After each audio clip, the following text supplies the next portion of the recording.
देश के लोकतंत्र के लिए एक बहुत ही ऐसा क्षण है जहां पूरा लोकतंत्र बीमार और दुर्बल दिख रहा है। यकीन मानिए कि किस तरह की सोच है, कौन गाइड कर रहा है सरकार को, यहाँ की व्यवस्थाओं को, संसद को। संवेदनहीन शब्द और असंसदीय है। भ्रष्ट आप बोल नहीं सकते, संवेदनहीन नहीं बोल सकते, शकुनी मामा नहीं बोल सकते, जयचंद नहीं बोल सकते। अरे साहब, ये लोकतंत्र है। पूरे जेपी आंदोलन की विरासत को ही आप खत्म कर रहे हो। तानाशाही आप नहीं बोल सकते, तो तानाशाही को कौन सा नया नाम दे दें? तानाशाही ना बोले, क्यों ना बोले? सच तो यह है कि आप जुबान पे लगाम लगाना चाहते हैं। शकुनी मामा बाहर हो गए, अनपार्लियामेंट्री है। कंस मामा, धन्यवाद हो उनका, आज भी है।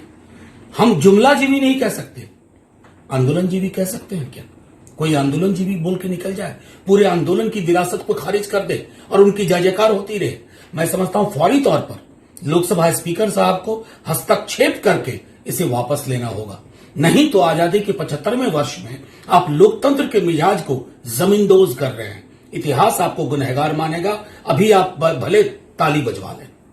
पटना के फुलवारी शरीफ में पीएफआई से जुड़े हुए लोग पकड़े गए हैं जो एंटी इंडिया काम कर रहे थे। कैसे देख रहे हैं? कई लोग गिरफ्तार किए गए, कितने लोगों को डिटेन किया गया? देखिए, शोध अनुसंधान हो रहा था, पकड़े गए, इसमें कोई दो मत नहीं कि आतंकवाद को लेकर के हमारे दल का नजरिया बिल्कुल साफ है। किसी भी प्रकार का आतंकवाद हो, उसका कोई भी रंग हो, एक सम विचार से हम लोग सोचा करते हैं। लेकिन इसमें जिस तरह की टिप्पणियां अब सत्ता पक्ष के कुछ लोग कर रहे हैं, भाजपा के, उन्होंने क्या कहा था? बहुत ही मार्मिक और दृष्टिकोण से अपनी बात रखी थी कि प्रशिक्षण का तौर तरीका आरएसएस से मिलता जुलता है। क्या ये आरएसएस 2 दफे इस मुल्क में बैन नहीं हुआ? क्या वहां शारीरिक और मानसिक प्रशिक्षण ऐसा नहीं दिया जाता जिससे कि समाज को कई दायरों में, कई वर्गों में, कई बाड़ों में बांटा जा सके?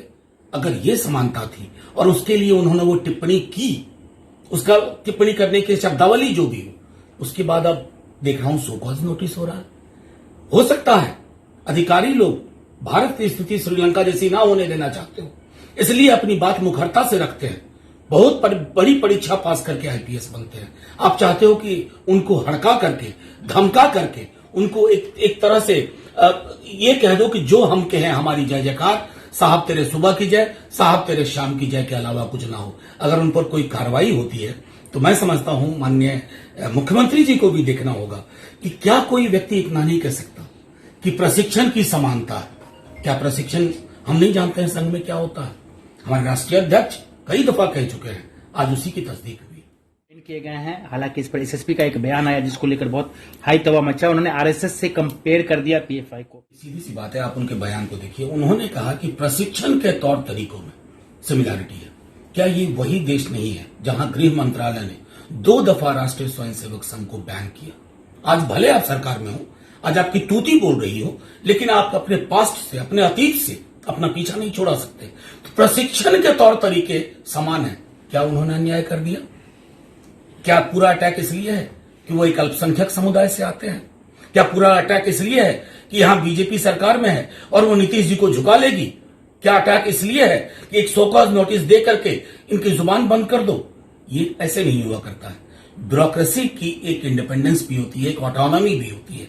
अगर आप इस तरह के व्यवहार करते हैं तो साफ तौर पर संदेश ये जा रहा है कि आपको सच सुनना अच्छा नहीं लगता और आईना आप देखते नहीं।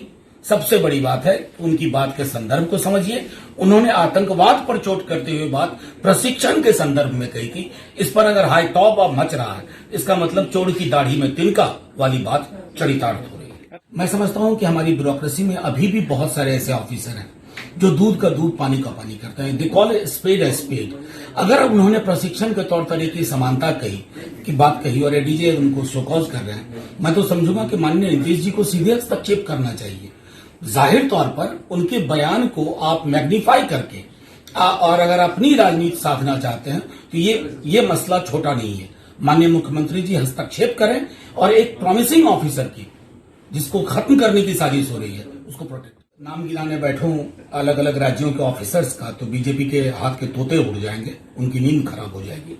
कैसे ऑफिसर, जिसको हम कहते थे ना इमरजेंसी के दौर में कि कमिटेड ब्यूरोक्रेसी, उन्होंने कमिटेड और कंप्लायंट ब्यूरोक्रेसी बना ली है। अभी भी मैं समझता हूं कि ऊपर वाले का कुछ दुआ है कि कुछ ऑफिसर हैं जो आपके ऑफिशियल पार्टी लाइन को टो नहीं करते हैं। उन्होंने, मैं बार बार दोहराता हूं कि बयान के निहितार्थ को देखिए कि प्रशिक्षण का तौर तरीका, आप जब हाथ में लाठी लेके सुबह तो क्या आप वैसे हिंदुस्तान की कल्पना करते हैं जहां हर वर्ग हर जाति एक साथ शांतिपूर्ण ढंग से रहे? अगर वॉक कर रहे होते ना तो 2 बार बैन ना होते।